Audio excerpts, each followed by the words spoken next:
ये book the execution literally आपकी help कर सकती है आपके ड्रीम गोल जल्द से जल्द अचीव करने में।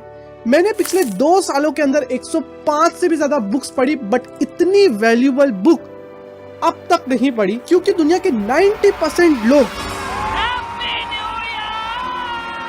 न्यू ईयर रेजोल्यूशन और गोल्स तो बना लेते हैं बट उनको अचीव नहीं कर पाते हैं। बट तुम्हें अपने गोल अचीव करने के लिए ये बुक के अंदर एक स्टेप बाय स्टेप फ्रेमवर्क दिया है, जिसका अगर आप यूज करते हो और अप्लाई करते हो तो यहाँ से यहाँ October 4th, 2015. At the time I'm recording this video, I have 8,000 subscribers and 1.8 million views. This is a $250 million private island. Literally anything you could ever want is on this private island.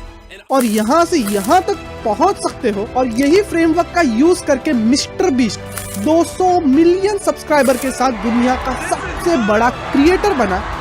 Even Toyota company ने यही fundamental use करके अपने आप को world की one of the most reliable car company बना दी है। और ये फ्रेमवर्क बताने से मेरा मकसद है कि जो रियल लाइफ स्किल्स और एजुकेशन हमारा स्कूल नहीं दे रहा है वो आप तक पहुंचाना, और 1 लाख लोगों में बुक रीडिंग की अच्छी आदत लगाना। ये book the execution Larry Ram Charan और चार्ल्स ब्रक्स ने लिखी है, जो डिस्कस करती है वर्ल्ड की one of the most successful companies जो रहती है वो कैसे इतनी सक्सेसफुल बनती है, और वहाँ के जो लीडर्स रहते हैं वो इनोवेशन से ज़्यादा एग्जीक्यूशन पे क्यों फोकस करते हैं, और क्या रीज़न है सक्सेसफुल और अनसक्सेसफुल कंपनीज और लोगों के बीच में। और ये बुक उसके अंदर बहुत ही डिटेल में जाती है, बट मैं आपको एक 4 स्टेप फ्रेमवर्क दूंगा ये बुक के थ्रू, जो आपको इजी कर देगा ये सारी चीजों को समझना और अपने लाइफ के अंदर अप्लाई करना। पहला फ्रेमवर्क है most successful companies and people are discipline. अब ये सुन के आप सोचोगे कि ये ओल्ड स्कूल बातें होगी या अभी लेक्चर देगा, ऐसा कुछ नहीं है। इसके अंदर मैं रियल लाइफ एग्जांपल्स आपको देता हूँ, कंपनीज के भी और लोगों के भी। अब आपने मोहम्मद अली का तो नाम सुना रहेगा, one of the greatest boxer of all time. उनसे जब भी क्वेश्चन पूछा गया कि आप इतने सक्सेसफुल क्यों हो, आपका रूटीन क्या है, आपका क्या ऐसा सीक्रेट है। I've always wanted to know what you do all day at camp. It must be boring because you can't work out all day. But if I do what I should do, I'm up in the mornings. I'm in the bed first at 10 at night. I'm up at 5 o'clock in the mornings. I'm running a good 3 miles, 30 to 40 minutes. Come back in around 6 o'clock. Take a rest. 2 o'clock, which is almost now, start to work out. तो उन्होंने कहा कि मैं सुबह उठता हूँ, pray करता हूँ, ट्रेन करता हूँ, सो जाता हूँ। मतलब मैं एक ही चीज बैक टू बैक करता रहता हूँ। मेरा काम है उठना, प्रे करना, वर्क करना, ट्रेनिंग करना और सो जाना। सीजन ऑन हो, सीजन ऑफ हो, मैं ट्रेन करूंगा ही। ऐसा नहीं है कि मैं कोई दिन ऑफ लेता हूँ, मैं ट्रेन करता ही रहता हूँ, मैं चीज़ों को एग्जीक्यूट करता ही रहता हूँ।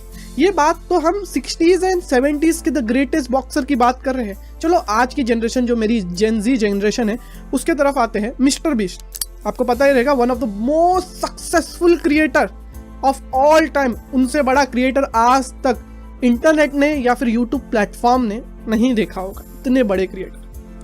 उनके भी मैंने बहुत सारे इंटरव्यूज देखे, और ये सेम चीज जो मोहम्मद अली ने कही है ना, वो सेम चीज अप्लाई करती है मिस्टर बीस्ट के लाइफ के अंदर। For the last like 8 or 9 years, like every dollar I've made, I just spent it the next month on content. And I just did that every single month, and it just kept getting bigger and bigger, and here we are. Since I was 13, there probably hasn't been a single hour that's gone by that I've been awake where I haven't thought about YouTube. Like, I'm just focused on making the best videos possible, period. I don't care about making money. I don't care about time. I don't care about anything. I just want to make the best videos on the planet. कि उन्होंने भी पिछले 10 सालों से उठा, खाया, videos पे काम किया, उनको 1% बेटर बनाया और पब्लिश किया। वो सिर्फ एक ही काम करते हैं पिछले 10 सालों के अंदर कि उनके वीडियोस को बेटर बनाना और पब्लिश करना। तो मिस्टर बीस्ट ने पिछले इतने सालों में सिर्फ यही काम किया है कि उनके वीडियोस को बेटर बनाते जाना, रेगुलरली इंप्रूव करना और वो ही करते रहना, एग्जीक्यूट करना चीजों को। That's why he is the biggest creator on the platform. अगर हम और भी इंडस्ट्रीज में जाते हैं, जैसे फोर्ड मोटर्स, आप सबको मालूम रहेगी यूएसए की और वर्ल्ड की one of the Pioneer car company है। उनका मोटिव था कि वो सस्ती गाड़ियां लोगों तक पहुंचाए, अफोर्डेबल गाड़ियां लोगों तक पहुंचाए। और उनका यही मोटिव था, हेनरी फोर्ड का यही मोटिव था जो सालों तक रहा, जिस वजह से Ford motor one of the biggest US car company बनी। अगर हम टोयोटा की बात करते हैं तो टोयोटा का मोटिव है कि हम रिलायबल कार्स लोगों तक पहुंचाएं, जिस वजह से वो इतनी सक्सेसफुल कार कंपनी बनी और दुनिया भर में उनकी कार्स लाइक फॉर्च्यूनर, इनोवा उनका नाम है, because they focus on their goal, execute thing. उन्होंने बहुत ज़्यादा इनोवेशन पे फोकस नहीं किया, उन्होंने एग्जीक्यूशन पे फोकस किया और हर बार लेवल अप करते गए। That's when the magic come. तो ह्यूमन हो या कंपनी हो, discipline is the key to achieve your goal. You have to execute. आपको चीजें एग्जीक्यूट करनी पड़ेगी। सोचने से काम नहीं चलेगा, ओवर थिंकिंग से काम नहीं चलेगा, एग्जीक्यूट। और ये बुक भी द एग्जीक्यूशन पहला फंडामेंटल फ्रेमवर्क आपको यही देती है कि आपका गोल जो है उसके लिए आपको काम करना पड़ेगा। क्योंकि आज के दिन दुनिया में बहुत सारे लोग हैं जो फोमो में जी रहे हैं कि भाई मेरा टाइम नहीं आया है या फिर मेरा टाइम चला गया है, मैं वो समय पे कर लेता तो कुछ और हो जाता था। नहीं, अगर आपको करना है तो आपको अभी से शुरू करना पड़ेगा और चीजें कंटिन्यूसली करती रहनी पड़ेगी। हर टाइम 1% बेटर करते रहो और आपको दिखेगा मैजिक। इसके अंदर सेकेंड फ्रेमवर्क जो मुझे बहुत ही ज्यादा पसंद आया वो है right execution leads you to great success. अब राइट एग्जीक्यूशन बहुत ही ज्यादा जरूरी है। आप सही जगह पे फोकस देके काम कर रहे हो। जैसे टोयोटा कंपनी एक समय था, वर्ल्ड वॉर के बाद बहुत हद तक जापान की कंडीशन खराब हो गई थी। उसके बाद ऐसी कंडीशंस में से टोयोटा कंपनी उभर के निकली है और उनका मेन मकसद, वो कोई भी इंटरनेशनल मार्केट में जाए तो उनका मेन मकसद था कि वो अच्छी रिलायबल कार्स लोगों तक पहुंचाए। और वही मोटिव के साथ वो इतने सालों तक चलते गए कि हम रिलायबल कार लोगों तक पहुंचाएगा कि आज के दिन यहाँ के इतने बड़े लोग, वीवीआईपी लोग जो अपनी लाइफ को इतना ज़्यादा वैल्यू देते हैं, वो भी फॉर्च्यूनर को ट्रस्ट करते हैं अपनी लाइफ के लिए। तो आप समझ सकते हो कि उन्होंने एक ब्रांड बना लिया है। अगर हम मिस्टर बीस्ट की बात करते हैं तो उन्होंने एक ब्रांड बना लिया है कि मैं हर बार आपको एंटरटेन करूंगा, हर बार one of the best videos दूंगा जो ये प्लेटफॉर्म पे कोई नहीं दे रहा है। अगर हम इंडियन मार्केट की बात करते हैं तो Chennai super king one of the most successful IPL team जो है, एक बार मैंने धोनी सर का इंटरव्यू सुना था, उन्होंने कहा था कि हम चीजें एग्जीक्यूशन पे, प्रोसेस पे सबसे ज्यादा फोकस करते हैं। My only suggestion or advice would be, which I keep saying in all the interviews that I give, process is more important than the result. Result is a byproduct of the process.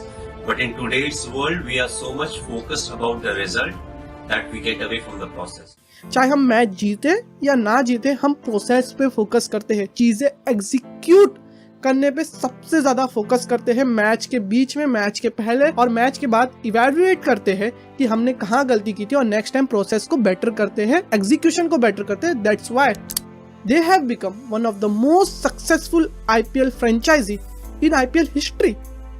ये कोई एक बंदे का काम नहीं है, ये पूरे प्रोसेस का, पूरी टीम का काम है। तो आपको सोचना है कि आपको राइट एग्जीक्यूशन, मतलब सही जगह पे चीजें अप्लाई करनी है, काम करना है, तभी आप आगे पहुंचोगे। इसके लिए एक फेलियर का एग्जांपल देता हूं, क्योंकि मैंने अभी तक सक्सेसफुल चीजों का एग्जांपल दिया है।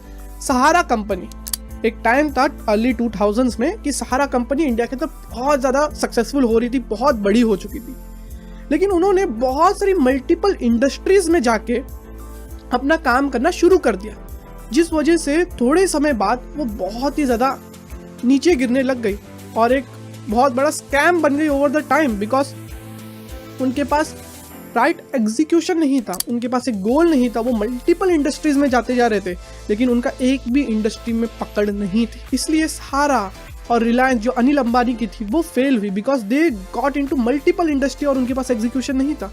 वही मुकेश अंबानी की company, Tata, Toyota, Ford successful हुए because they have the right execution. उनको पता था कि उनका मोटिव क्या है, उनका गोल क्या है। एक इंडस्ट्री पे फोकस करो, चीजें एग्जीक्यूट करो, काम होगा। थर्ड है, for right execution you need right mindset. अब अगर हम एक एवरेज पर्सन की बात करें तो उसके लिए भी राइट माइंडसेट होना बहुत ही ज्यादा जरूरी है। अब मैंने रिसेंट में ना एक 12th फेल करके मूवी देखी थी, one of the most powerful movie I have ever watched. ये मूवी के अंदर दिखाया गया कि माइंडसेट कितना ज्यादा इंपॉर्टेंट होता है एक पर्सन का उनके गोल को अचीव करने के लिए। ये पिक्चर के अंदर एक सीन है जहाँ जो पिक्चर का प्रोटैगनिस्ट होता है उसको बाथरूम साफ करना पड़ता है, झाड़ू मारना पड़ता है, लाइब्रेरी में बहुत ही कम पैसे में काम करना पड़ता है, उसके बाद उसको चक्की में भी काम करना पड़ता है दिन भर। जज्बा लेके आते हैं कि ये लोग भी ना एक दिन IAS IPS बनेंगे, चाहे इनको किसी लाइब्रेरी में झाड़ू लगाना पड़े या किसी का टॉयलेट साफ करना पड़े। ये पीछे नहीं हटते, हार नहीं मानते साले, बड़ा पक्का होता है इनका जज्बा। लेकिन उसके बावजूद भी वो IPS की स्टडी अपनी चालू रखता है और कुछ सालों बाद वो IPS क्रैक करता है और एक पुलिसमैन बनता है। और ये स्टोरी से मुझे ये सीख मिली कि जब आपका माइंडसेट राइट होता है ना, तो आपको पता होता है कि ये जो टॉयलेट साफ करना था उसके लाइफ के अंदर, या फिर जो भी हार्डवर्क आपने किया है ना अपने लाइफ के अंदर, वो आपका प्रोसेस है, वो होना ज़रूरी है। उसको एक स्माइल के साथ करो। ये नहीं है कि यार मेरी लाइफ में कुछ नहीं हो रहा है, मेरे को ये करना पड़ रहा है, वो करना पड़ रहा है, रो। ये नहीं, because it's the process that will make you a better person. Right mind से ज़रूरी है, बिकॉज बहुत सारे लोग होते थे वो मनोज की जगह पे जिनको चक्की में काम करना पड़ता था या फिर लाइब्रेरी में काम करना पड़ता था, उन लोग बोलते थे मेरे पास टाइम नहीं है पढ़ने के लिए, अरे यार मुझे 12-12 घंटे चक्की में काम करना पड़ता है, सोऊंगा कब, खाऊंगा कब, पढ़ाई कभी करूंगा, ऐसा तो IPS क्रैक नहीं होगा, मैं तो छोड़ रहा हूँ, मेरा तो ड्रीम खत्म हो गया। और वहीं ऐसा बंदा है जो एक स्माइल के साथ बोलता है कि लाइट नहीं है तो क्या हुआ, हम बल्ब के नीचे पढ़ लेंगे, क्योंकि APJ Abdul Kalam sir, doctor BR Ambedkar sir ने भी वो चीज़ की है और उन्होंने भी कितनी सक्सेस अचीव की है, because they have the right mindset. पापा कहते थे कि बाहर के अंधेरे से नहीं, अंदर के अंधेरे से डरो। सुविधाओं के लालच में समझौतों का अंधेरा। और तुम तो जानती हो कि अब्दुल कलाम साहब स्ट्रीट लैम्प के नीचे पढ़ा करते थे, तो भाई मेरे पास तो फिर भी अपना बल्ब है। और ये बुक भी हमें सिखाती है कि राइट माइंडसेट होना ज़रूरी है, और कंपनीज के लिए भी ये बहुत ही ज़्यादा ज़रूरी है कि हम राइट लोगों को राइट जगह पे रखें। हमारा जो लीडर हो वो एक इनोवेटिव एग्जीक्यूटिव माइंडसेट का हो, जैसे स्टीव जॉब्स है, इलॉन मस्क है, मिस्टर रतन टाटा है, बिल गेट्स है, जिमी डोनाल्डसन मतलब मिस्टर बीस्ट है। ये सारे लोगों का माइंडसेट राइट है, उनको पता है कि उनको क्या करना है, उनका एग्जीक्यूशन राइट है। बिल गेट्स का है कि हमें one of the best technology company बनानी थी, उन्होंने माइक्रोसॉफ्ट बना दी। स्टीव जॉब का था हमें मोस्ट इनोवेटिव कंपनी बनानी थी, उन्होंने एप्पल बनाया। इलॉन मस्क का है कि हमें one of the best electric car company बनानी है, तो उन्होंने टेस्ला बनाया। मिस्टर बीस्ट का है कि हमें one of the best YouTube videos बनाने हैं, तो उनका channel one of the biggest बन चुका है, because they know the right thing is to execute. Last framework है इसके अंदर कि बिल्ड सिस्टम्स फॉर एग्जीक्यूशन, कि लीडर्स जो है वो आते जाते रहेंगे। Leaders will come and go but company will stay and people will evolve. और उसी के साथ आपकी कंपनी को, आपके माइंडसेट को, आपकी चीज़ों को भी इवॉल्व करना होगा। और वो इवॉल्व्यूलेशन के लिए आपको एक अच्छा सिस्टम बनाना होगा जहां राइट माइंडसेट के लोग राइट जगह पे काम कर रहे हैं, इनोवेटिव है, स्मार्ट है, जो फ्यूचर को थोड़ा बहुत तो प्रेडिक्ट कर रहे हैं और अपनी कंपनी को शेप करते जा रहे हैं। इसके लिए सबसे बेस्ट एग्जांपल होगा गूगल का। अब गूगल को लैरी पेज और सर्जी ब्रिन ने बनाया था।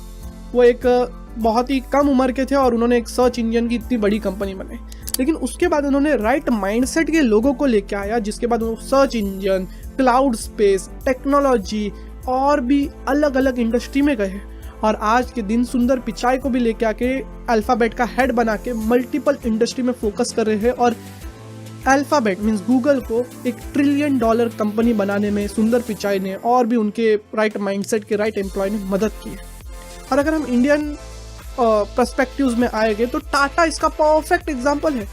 टाटा के कितने सारे जो चेयरमैन थे वो आए गए, बट टाटा अभी तक रेलेवेंट है, बिकॉज उन्होंने जब भी किसी को चेयरमैन बनाया उनका माइंडसेट देख के बनाया। सबसे शुरू में थे मिस्टर जमशेदजी टाटा, उसके बाद आए JRD टाटा, उसके बाद आए रतन टाटा, और अब नेक्स्ट उसके बाद next, and they all were right mindset, जिस वजह से वो कंपनी आज इतना बड़ा ब्रांड बनी है। मीन्स कि टाटा मतलब ही ट्रस्ट हो जाता है, इतना रिलायबल कंपनी बन चुकी है एक इंडियन के लिए। अगर हम एक सिंगल पर्सन की बात करें तो मिस्टर ध्रुव राठे, आपने वीडियोस देखी रहेगी, तो उनकी वीडियोस में भी मैंने देखा है कि वो पर्सन का माइंडसेट राइट है और उसने प्रॉपरली एक सिस्टम बिल्ड किया है, जिस वजह से वो रेगुलरली अच्छी क्वालिटी वाली वीडियोस प्रोड्यूस करता है, जहां उसका इंट्रो अच्छा होता है, थंबनेल अच्छा होता है, टाइटल अच्छा होता है, टॉपिक रेलेवेंट होता है, डिजाइनिंग अच्छी होती है, एनिमेशन अच्छा होता है, स्टोरी लाइन अच्छी होती है, और वो हर बार अपने वीडियोस को इम्प्रूव करते जाते हैं। अगर आपको देखना है ना ये चीज़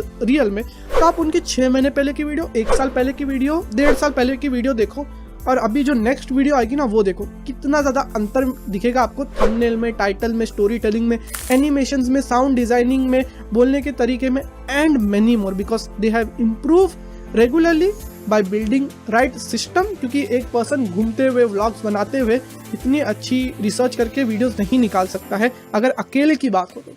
उसके पास एक अच्छा सिस्टम है, that's why he is making one of the best video infotainment video in India. That's why he is gaining multiple millions of subscriber and millions of views.